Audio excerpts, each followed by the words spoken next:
تاجدار مدینہ والی کائنات مصطفیٰ جان رحمت کے میلاد کی عظمتیں کیا ہیں؟ میلاد کیا ہے مصطفیٰ کا؟ کیا برکتیں ہیں میلاد مصطفیٰ کی؟ تاجدار مدینہ والی کائنات مصطفیٰ جان رحمت کے پیارے دیوانوں ذرا آؤ بغداد شریف، بغداد شہر میں چلو۔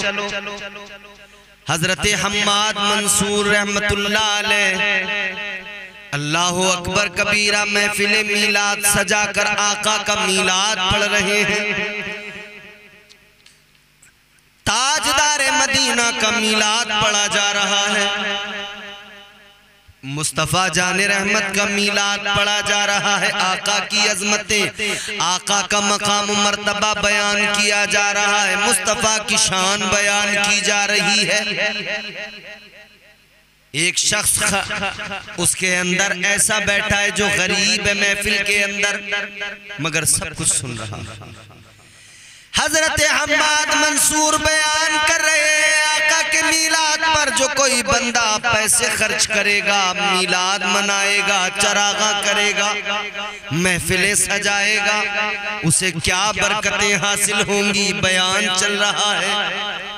ایک بندہ کھڑا ہوا، کھڑے ہو کے کہنے لگا حضور میں تو غریب ٹھہرا، اللہ والے میں غریب انسان، ذرا میرے بارے میں بھی بتا دیجئے، میں خرچ تو نہیں کر سکتا مگر آقا سے پیار کرتا ہوں، میرے بارے میں بھی کچھ فرمائیے۔ کہنے لگا دل تو میرا بھی بڑا چاہتا ہے آقا کا میلاد مناؤں، چراغاں کروں، مگر کیا کروں میرے پاس میں پیسے نہیں، کیا کروں؟ حضرت حماد منصور نے اتنا سنا تو آپ نے مجمع میں اعلان کر دیا، آپ نے فرمایا کوئی شخص اگر اس کو 3 دینار دے، اگر اس کو کوئی شخص 3 دینار دے میں اس کے لیے 3 دعائیں کروں گا۔ 3 دینار اگر کوئی شخص اس کو دے گا میں 3 دعائیں کروں گا۔ ایک شخص کھڑا ہوا کہنے لگا حضور 3 دینار میں دینے کو تیار ہوں، آپ میرے لیے دعا کیجئے۔ اس نے 3 دینار دیے، دعا کرانے لگا اپنے لیے۔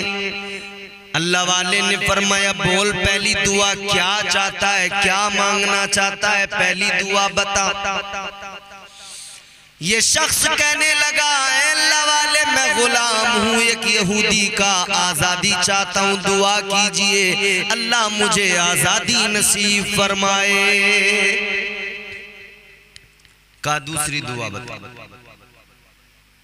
یہ دعا اللہ کی بارگاہ میں معروضہ پیش کر دیا، اللہ والے نے دعا مانگی یا اللہ میلاد مصطفیٰ کے صدقے اسے آزادی نصیب فرما۔ دوسری دعا فرماتے دوسری دعا بول کیا مانگنا چاہتا ہے؟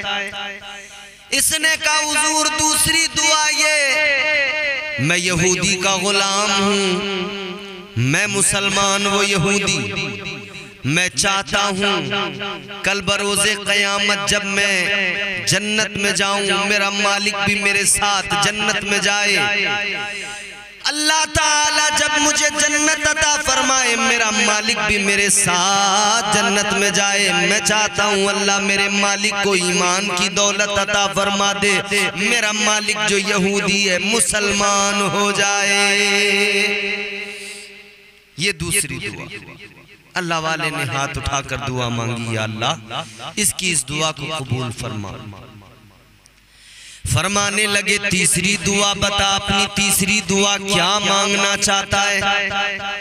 اس نے کہا حضور تیسری دعا میری یہ ہے میں ہوں تو گنہگار مگر دل میں تمنا ہے کہ مجھے مصطفیٰ جان رحمت کا دیدار ہو جائے، تاجدار مدینہ کا دیدار ہو جائے۔ دعا تیسری یہ ہے، یہ بھی دعا مانگی گئی، اللہ والے نے ہاتھ اٹھا کے دعا مانگی مولا اے پروردگار اسے اپنے پیارے محبوب کا دیدار نصیب فرما، تاجدار تاجدار مدینہ کی زیارت نصیب فرما، اور یہ بھی آقا کی بارگاہ میں بھی معروضہ پیش کر دیا گیا، یا رسول اللہ اسے دیدار عطا فرما دیجئے، آقا اس پر کرم فرما دیجئے۔ اللہ اکبر۔ محفل سے جب یہ واپس آیا، اس کا مالک یہودی کہتا ہے کہاں گیا تھا؟ اس نے کہا میلاد منانے گیا تھا آقا کا، نبی کے میلاد کی محفل میں گیا تھا، مصطفیٰ کی عظمتیں سن کر آیا، مصطفیٰ کا مرتبہ سن کے آیا، تاجدار مدینہ کی شان سن کے آیا۔ یہودی کہنے لگا ذرا مجھے بھی کچھ بتا۔ اس نے آقا کی عظمتیں سنائی، مصطفیٰ کا مقام و مرتبہ بتایا، اللہ اللہ پھر یہ بات بھی بتائی کہ میں نے 3 دینار دیے، 3 دینار کے بدلے مجھ سے دعاؤں کے 3 آپشن تھے، 3 دعائیں مانگی گئی میرے لیے۔ یہودی نے کہا بتا تو نے پہلی دعا کیا مانگی؟ اللہ اکبر۔ یہ کہنے لگا میں نے پہلی دعا یہ مانگی کہ میں غلام ہوں، آزادی کی دعا مانگی۔ اتنا سنا یہودی کا دل نہ جانے کیوں نرم ہوا، اور وہ کہنے لگا جا تو آزادی چاہتا ہے، میں نے تجھے آزاد کر دیا۔ اب دیکھو نا میلاد مصطفیٰ میں مانگی ہوئی دعا کیسے اثر دکھاتی ہے اور کس طرح اسباب بنتے ہیں۔ وہ یہودی کہنے لگا جا میں نے تجھے آزاد کر دیا، دوسری دعا بتا۔ دوسری دعا بتائی گئی، اس نے کہا میں نے دوسری دعا یہ مانگی تھی کہ میں مسلمان، میرا مالک یہودی، میں بروز قیامت جنت میں جاؤں، میرا مالک دوزخ میں جائے، یہ مجھے اچھا نہیں لگے گا، لہٰذا میں نے دعا یہ مانگی کہ میرا مالک مسلمان ہو جائے، اللہ میرے مالک کو ایمان کی دولت دے دے، میں بھی جنت میں جاؤں وہ بھی جنت میں داخل ہو۔ اتنا سنا اس کی طبیعت مائل ہوئی، دل بدلنے لگا، کیفیت تبدیل ہو گئی یہودی کی۔ کہنے لگا سن لے اگر تو میرے لیے ایمان کی دعا مانگ کے آیا ہے تو چل پھر میں بھی کلمہ پڑھتا ہوں۔ کلمہ پڑھ لیا، لا الہ الا اللہ محمد رسول اللہ۔ کلمہ پڑھ کر مسلمان ہو گیا، 2 دعائیں قبول ہو گئی۔ اب باری تیسری دعا کی آتی ہے۔ تیسری دعا میں تو آقا کا دیدار مانگا ہے، تیسری دعا میں تو مصطفیٰ کا دیدار مانگا ہے۔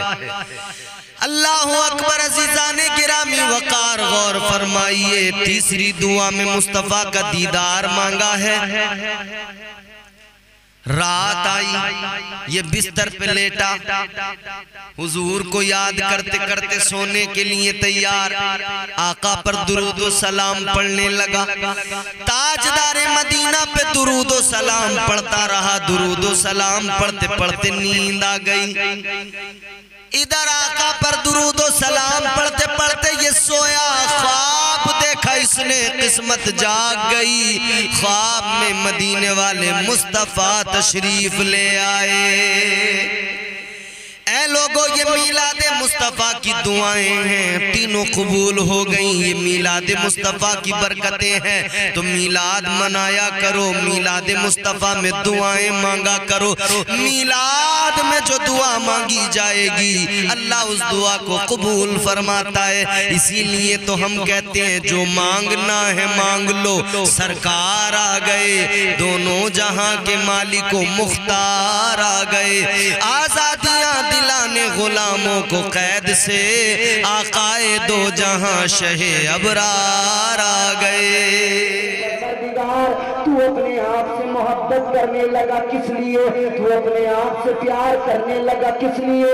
اللہ کی بارگاہ قدرت سے جواب آیا، اس لیے کہ میں پہچانا جاؤں، اس لیے کہ میں جانا جاؤں، اس لیے کہ میں ہی میں ہوں، میرے علاوہ کچھ بھی نہیں ہے۔ تو اب چاہتا ہے پروردگار کہ کسی کو بنایا جائے، کسی کو پیدا کیا جائے، کوئی تو ہو جو یاد کر کے روئے، کوئی تو ہو جو یاد کر کے مسکرائے، کوئی تو ہو جو قصہ غم سنائے، کوئی تو ہو جو اپنے درد سنائے، کوئی تو ہو جو مشکلوں میں ہاتھ پھیلائے، کوئی تو ہو جو سجدوں میں سر جھکائے، کوئی تو ہو جو تسبیح بیان کرے، کوئی تو ہو جو حمد کرنے والا ہو، تاکہ وہ حامد بنے، تاکہ وہ حامد اللہ اکبر کبیرہ۔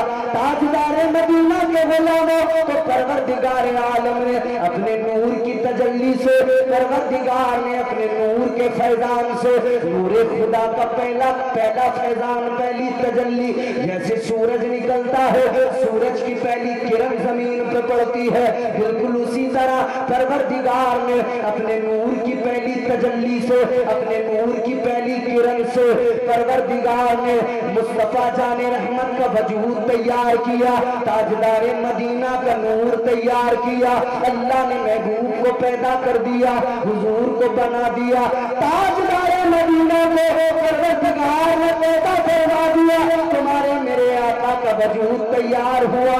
عزیزان گرامی القدر، ہم مصطفیٰ جان رحمت کو اللہ نے پیدا کیا۔ حضرت جابر نے آقا کی بارگاہ میں عرض کیا تھا، یا رسول اللہ، اللہ تعالیٰ نے سب سے پہلے کیا چیز، کون سی چیز کو پیدا فرمایا، کسے پیدا فرمایا؟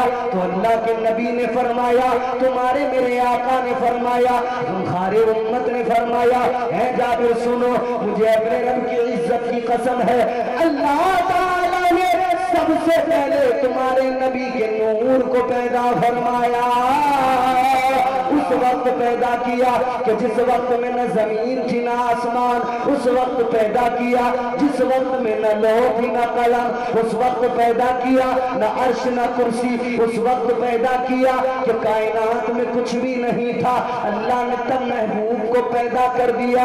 لیکن اب یہاں سے ذرا توجہ کرو، اللہ نے بنایا سب سے پہلے، مگر جب دنیا میں بھیجنے کی باری آئی، جب لبادہ بشریت میں بھیجنے کی باری آئی، تو اللہ تعالیٰ نے سارے نبیوں کے بعد میں بھیجا، سارے رسولوں کے بعد میں بھیجا، خاتم النبیین بنا کر بھیجا، آخری نبی بنا کر بھیجا، نبوت کا سلسلہ ختم کر دیا آقا پر، تاجدار مدینہ پر نبوت کا دروازہ بند کر دیا گیا، سب کے بعد میں بھیجا۔ اور اس بھیجنے میں راز یہ تھا، آپ نے دیکھا ہوگا جب کہیں بادشاہوں کے آپ نے قصے سنے ہوگے، جب داستانیں سنی ہوگی تو آپ کو پتہ لگا ہوگا کہ جب بادشاہ آتا تھا تو اس کے آنے سے پہلے وزیر آتا تھا، وہ آ کر اعلان کرتا تھا، اے لوگوں میں آ گیا، اب ذرا خبردار ہو جاؤ، اب میرے پیچھے بادشاہ آنے والا ہے۔ حضرت عیسیٰ علیہ السلام نے فرمایا، اے لوگوں، میں بنی اسرائیل کی اس آواز کی طرح ہوں جو پہلے آ گیا ہوں اور یہ دنیا کو بتانے آیا ہوں، اے دنیا والے، میں وزیر بن کے پہلے آ گیا، میرے بعد میں نبیوں کا تاجدار آ رہا ہے۔ سبحان اللہ، نعرہ تکبیر، نعرہ رسالت، مسلک اعلیٰ حضرت، فیضان حضور مجاہد ملت، عرس قاضی شاہ بابا، نعرہ تکبیر، سبحان اللہ سبحان اللہ۔ حضور آ گئے، رحمتیں آ گئی، حضور آ گئے، برکتیں آ گئی، حضور آ گئے، فضائیں خوشبودار ہو گئیں، حضور آ گئے، ہوائیں مشکبار ہو گئیں۔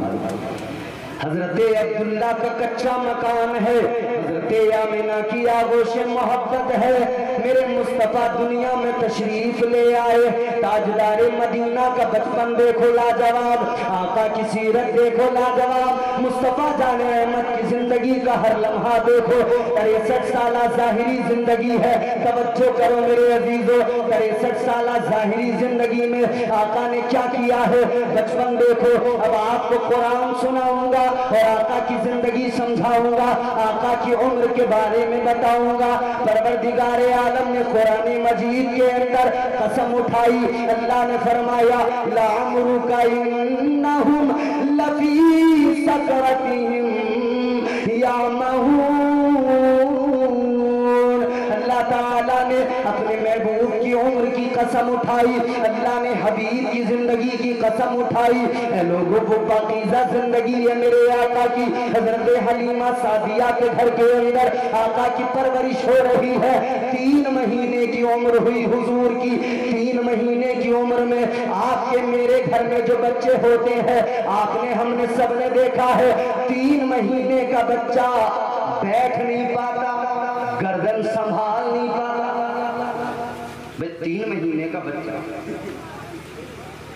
بیٹھ نہیں پاتا, گردن نہیں سنبھال پاتا, ایسا ہوتا ہے. مگر حضرت حلیمہ سعدیہ فرماتی ہیں جب آقا کی 3 مہینے کی عمر ہوئی تو تاجدار مدینہ دیواروں کو پکڑ کر آپ کھڑے ہونے لگے. جب تاجدار مدینہ کی 6 مہینے کی عمر ہو گئی تو میرے مصطفیٰ نے دوڑنا شروع کر دیا. جب میرے آقا کی 9 مہینے کی عمر ہو گئی آقا نے تیر اندازی شروع کر دی, تیر چلانا شروع کر دیا. سبحان اللہ سبحان اللہ. خیال ہے, خیال سنو, 9 مہینے کی عمر میں آقا نے تیر چلانا شروع کیا. حضرت حلیمہ سعدیہ نے کہا اے میرے محمد, اے اللہ کے محبوب, اتنی جلدی کیا ہے؟ 3 مہینے میں بچے بیٹھ نہیں پاتے, تم دیواروں کے سہارے سے کھڑے ہونے لگے. 6 مہینے میں بچے کھڑے نہیں ہو پاتے, تم نے دوڑنا شروع کر دیا. 9 مہینے میں تیر اندازی شروع کر دی, اتنی جلدی کیا؟ تو ایک خیال ہے, پاکیزہ خیال ہے. آقا نے گویا جواب دیا اے میری امی حلیمہ, پہلے جو نبی آئے, پہلے جو رسول آئے, اللہ نے ان کو عمر طویل عطا کی, اللہ نے لمبی عمریں عطا فرمائی. کسی کو 900 سال کی زندگی, کسی کو 1000 سال کی زندگی. آقا نے فرمایا مجھے اللہ تعالیٰ نے 1000 سال عطا نہیں کیے, اللہ نے 900 سال عطا نہیں کیے.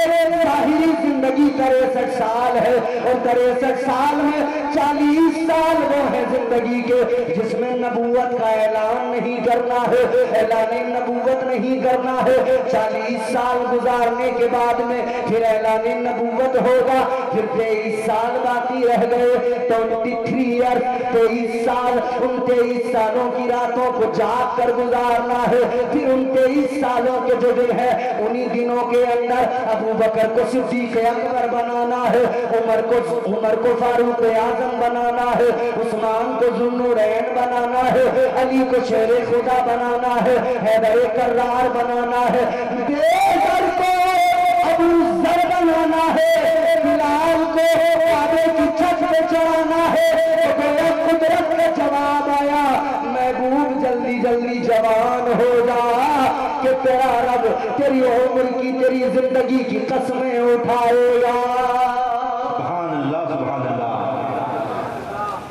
اب آقا کی یہ زندگی 63 سالہ ظاہری زندگی میرے حضور, 63 سالہ زندگی کے ایک لمحے پہ غور کرو. 40 سال فقط کردار ہے, کچھ نہیں.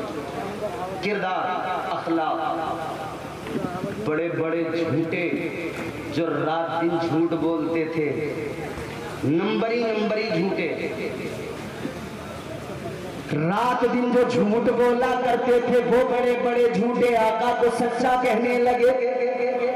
کردار تاجدار مدینہ کا یہ تھا جو امانتوں میں خیانتیں کیا کرتے تھے, تاجدار مدینہ کی بارگاہ میں اپنی امانتیں لا کر رکھا کرتے تھے.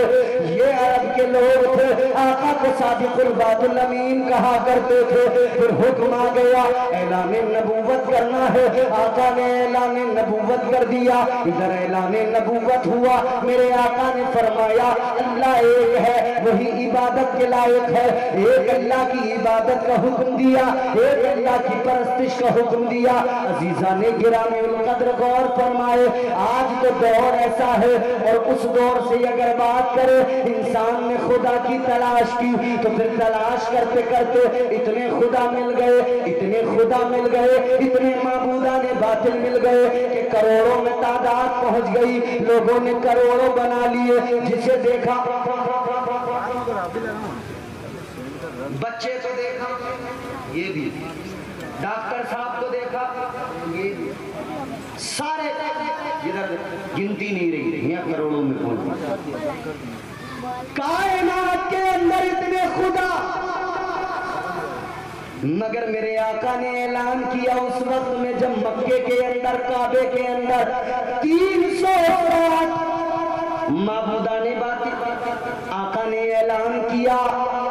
یہ سب خدا نہیں ہے، یہ تو اللہ تعالیٰ کی مخلوق ہے۔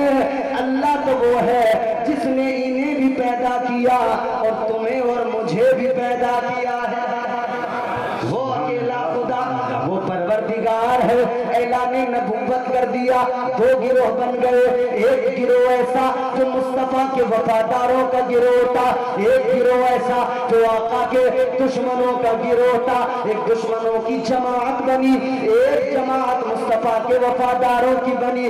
جس جماعت کے اندر وفادار ہے، جس جماعت کے اندر عاشق ہے، وہ گروہ غریبوں کا ہے، اس میں غریب ہے، اس میں نچلے طبقے کے لوگ ہیں، حالانکہ ان کا کردار بڑا اعلیٰ ہے، ان کی گفتار بڑی اعلیٰ ہے، مگر غریب ہے وہ لوگ۔ مکے کے لوگ ان کو کمزور سمجھتے ہیں، نچلے طبقے سے سمجھتے ہیں، لیکن وہ آقا کے دامن کرم میں آ گئے۔ اے غریبوں سنو سنو، اللہ تعالیٰ کے پیارے رسول نے جب نبوت کا اعلان کیا، غریبوں نے دامن تھام لیا، غریبوں نے کلمہ پڑھ لیا۔ اسی لیے تو آقا نے اعلان کیا، اسلام شروع بھی غریبوں سے ہوا، اسلام ختم بھی غریبوں پر ہو جائے گا۔ سبحان اللہ سبحان اللہ۔ کیونکہ جو ذرا سا مالدار ہوتا ہے نا، وہ پھر شریعت میں طبیعت کو شامل کرنے لگتا ہے۔ 4 پیسے اللہ تعالیٰ نے عطا کر دیے، اب حالت نہ پوچھو، یہ شریعت میں دخل اندازی کرنے لگا۔ مولانا صاحب مسئلہ بتائیں، امام صاحب مسئلہ بتائیں، یہ سننے کو تیار نہیں۔ کہتا ہے مولانا میں پڑھا لکھا تو نہیں ہوں، مگر مسئلہ جو میں بتا رہا ہوں وہی ہے۔ ابے جب تو پڑھا لکھا نہیں، جانتا نہیں، تو تو کیسے کہہ سکتا جو میں بتا رہا ہوں وہی صحیح ہے؟ بتائے گا وہ جو علم رکھتا ہوگا۔ اللہ نے فرما دیا علم والے اور جاہل کبھی برابر نہیں ہو سکتے۔ اور اللہ تعالیٰ نے نہ سردار دیکھے، نہ زمیندار دیکھے، نہ مکے کے سربراہ دیکھے جو حضور کے گستاخ بنے، دولت کے زوم میں جنہوں نے اسلام کو قبول نہیں کیا نا، اللہ تعالیٰ نے انہیں ذلیل و رسوا کر دیا، ذلیل و خوار کر دیا۔ ابو لہب کہنے کو چچا تھا، مگر اللہ نے قرآن میں اس کی تذلیل بیان فرمائی اور فرما دیا تبت یدا ابی لہب۔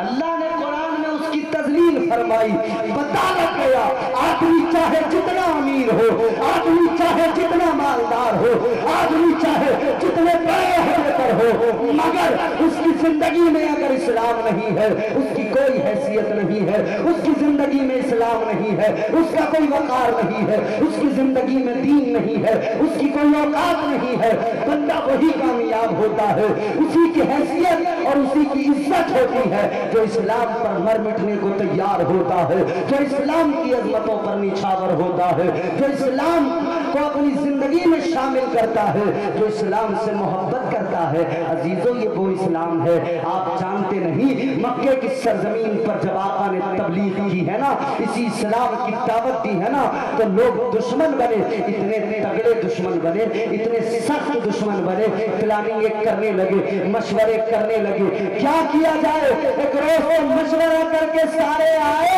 اور آ کر کہنے لگے اے محمد عربی، اگر تمہیں دولت چاہیے ہمیں بتاؤ، اگر تمہیں کسی عورت سے شادی کرنا ہے ہمیں بتاؤ، اگر تم مال چاہتے ہو ہمیں بتاؤ، اگر تم مکے میں سرداری چاہتے ہو ہمیں بتاؤ، اگر عہدہ چاہتے ہو ہمیں بتاؤ، جو چاہیے ہمیں بتاؤ، ہم تم کو وہ دیں گے، تم کو وہی میں دیا جائے گا، وہی تم کو مل جائے گا۔ میرے آقا نے اعلان کر دیا تھا اور ان کافروں کو بتا دیا تھا، اے مکے کے کافروں سنو، تم سمجھتے ہو تمہارے سکوں میں اسلام کی دعوت کو روک دیا جائے گا، تمہارے سکوں کی کھنک اسلام کی تبلیغ کو روک دے گی۔ آقا نے فرمایا سنو، اگر تم میرے ایک ہاتھ میں سورج کو رکھ دو، ایک دوسرے ہاتھ میں چاند کو رکھ دو، آقا نے فرمایا اگر تم چاند و سورج کو میرے ہاتھ میں رکھ کر پھر مجھ سے کہو اسلام کی تبلیغ کو روک دوں، تو پھر بھی میں ہرگز اسلام کی تبلیغ کو بند نہیں کروں گا۔ سبحان اللہ سبحان اللہ۔ یہ وہ مذہب مہذب ہے، یہ وہ اسلام ہے۔ قرآن میں اللہ نے فرمایا ان الدین عند اللہ الاسلام۔ آج ہم اسلام کا مذاق اڑاتے ہیں، آج ہم جلسے میں آئے تو مسلمان دیندار، ایک ہفتے میں ایک بار مسجد گئے نا جمعے کے دن تو ہم دیندار مسلمان، لیکن جب لوٹ کر گھر آئے دینداری ختم۔ جب لوٹ کر اپنے گھر میں داخل ہوئے دینداری ختم۔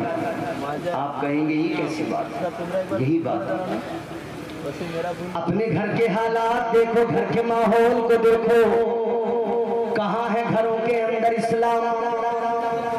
جتنے باہر ہم مسلمان بنے ٹہلتے ہیں ٹوپیاں سجا کر، اتنے گھر میں اگر پکے مسلمان ہو جائیں تو خود بھی نمازی ہو، بیٹا بھی نمازی ہو، ماں بھی نمازی ہو، بیٹی بھی نمازی ہو۔ اگر ہم گھر میں اسلام کو پسند کرنے لگے تو باپ کے چہرے پہ بھی داڑھی ہو، بیٹا بھی اپنے چہرے پہ داڑھی سجا لے۔ اگر ہم گھر میں اسلام کو اپنے پوری طرح سے داخل کر لے اور اسلامی طور طریقوں پر عمل کر لے تو ہماری عورتیں باہر بازاروں میں نہ گھومے، ہماری عورتیں بے پردہ نظر نہ آئے۔ ہماری عورتوں آج حالت یہ ہے، اللہ رحم فرمائے، جہاں دیکھو عورتیں بے پردہ، جہاں دیکھو ہماری خواتین بے پردہ۔ یہ دنیا کی ہوا ہے جس ہوا نے ایسا بنا دیا ہے، یہ دنیا کی رنگینیاں، یہ دنیا جتنی خوبصورت نظر آتی ہے یاد رکھنا یہ اتنی خوبصورت نہیں ہے۔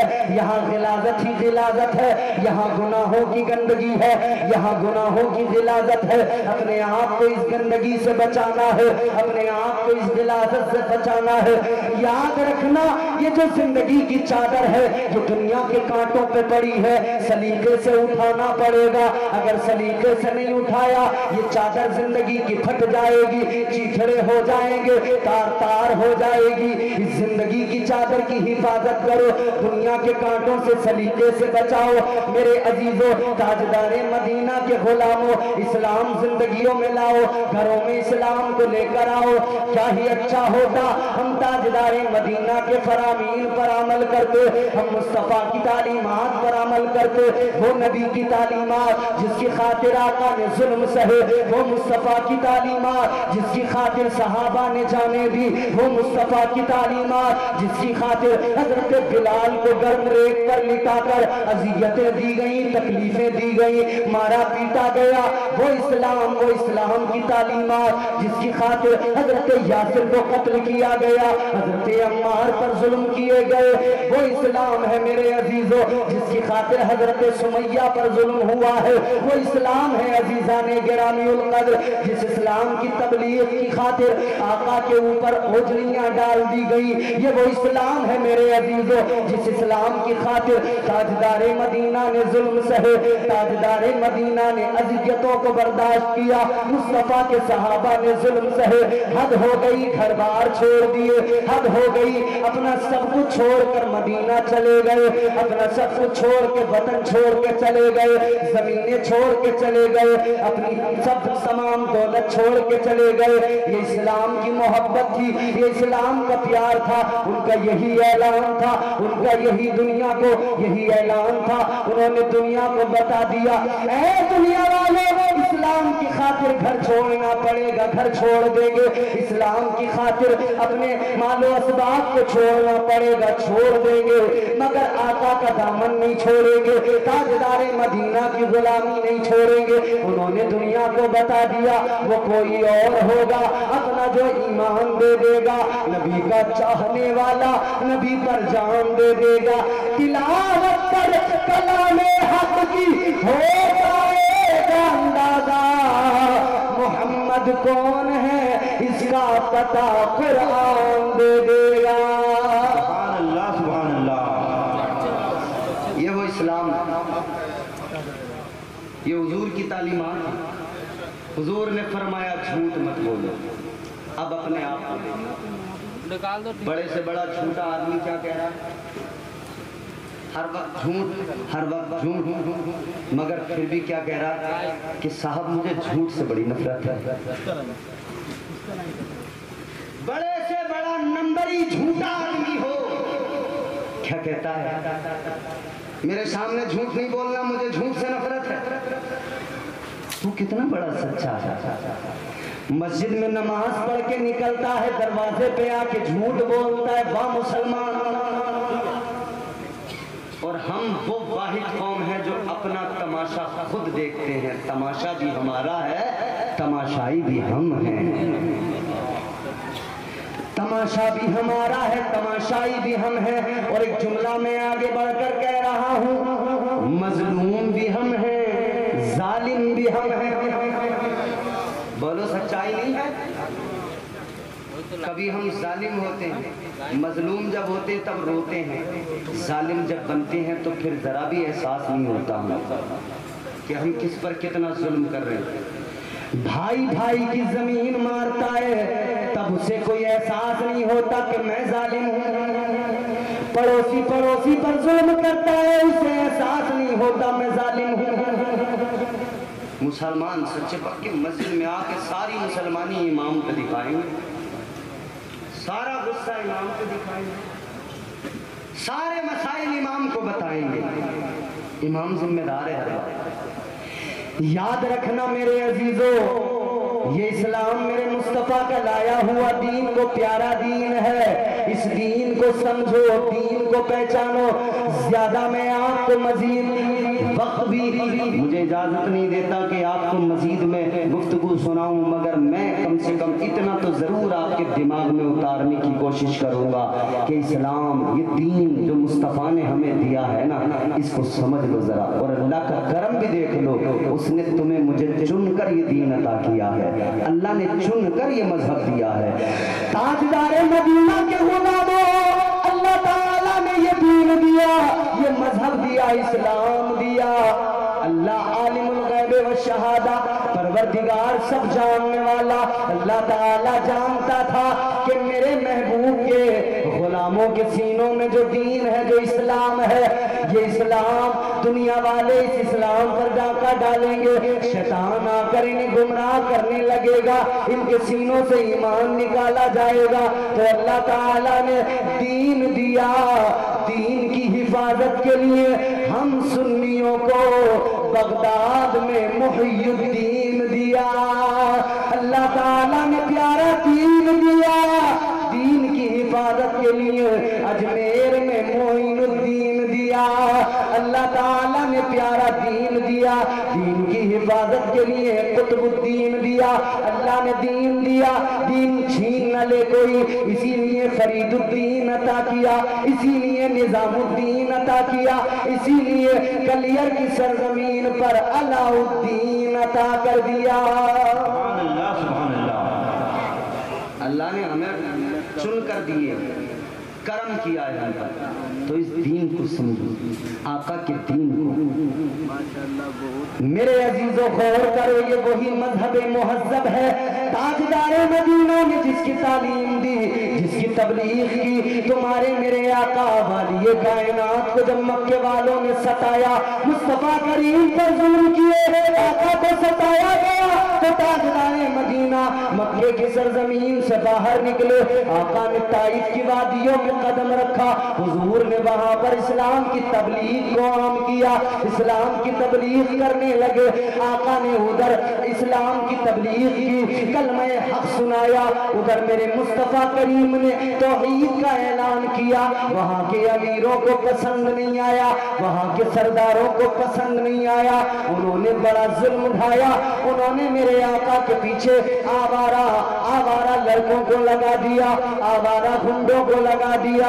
وہ آقا کے پیچھے لان تان کرتے ہوئے, پتھر مارتے ہوئے آقا کے پیچھے پیچھے چلنے لگے. تاجدار مدینہ صبر کر رہے ہیں, جسم پر پتھر آ کر لگ رہے ہیں. حضور صبر کر رہے ہیں, جسم سے خون نکل رہا ہے, زخم لگتے جا رہے ہیں. آقا صبر کیے چلے جا رہے ہیں, تاجدار مدینہ صبر کیے چلے جا رہے ہیں. بلبل سدرا آقا کی خدمت میں حاضر ہوئے, عرض کرنے لگے, یا رسول اللہ, آپ کے جسم سے خون نکل رہا ہے, یہ آپ پر ظلم کر رہے ہیں.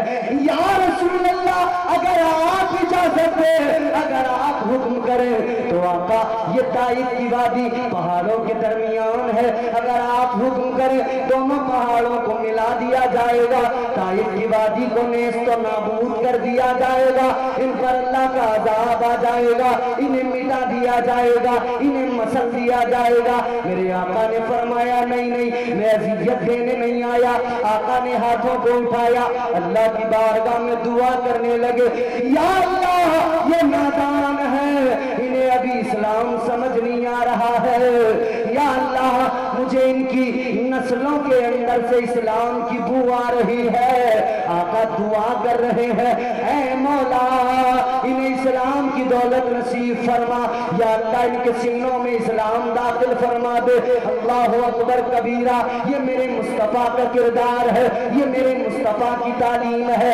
ظلم ہوتے رہے، آقا سہتے رہے، ظلم ہوتے رہے، مصطفیٰ کے صحابہ سہتے رہے، ظلم ہوتے رہے، مصطفیٰ کے صحابہ برداشت کرتے رہے۔ حضرت بلال پہ بڑے ستم ہوئے، حضرت بلال کو یہ مقام یوں ہی نہیں مل گیا، یہ مرتبہ یوں ہی نہیں مل گیا، یہ عزت یوں ہی نہیں مل گئی۔ حضرت بلال کو بڑا مارا گیا، بڑا پیٹا گیا، بڑے ستم کیے گئے۔ امیہ بن خلف نے گرم ریت پر لٹایا، سینے پر وزنی پتھر رکھ دیا اور پھر مارنے لگا، پیٹنے لگا، کہنے لگا بلال آقا کا نام لینا چھوڑ دے، محمد عربی کا کلمہ پڑھنا چھوڑ دے۔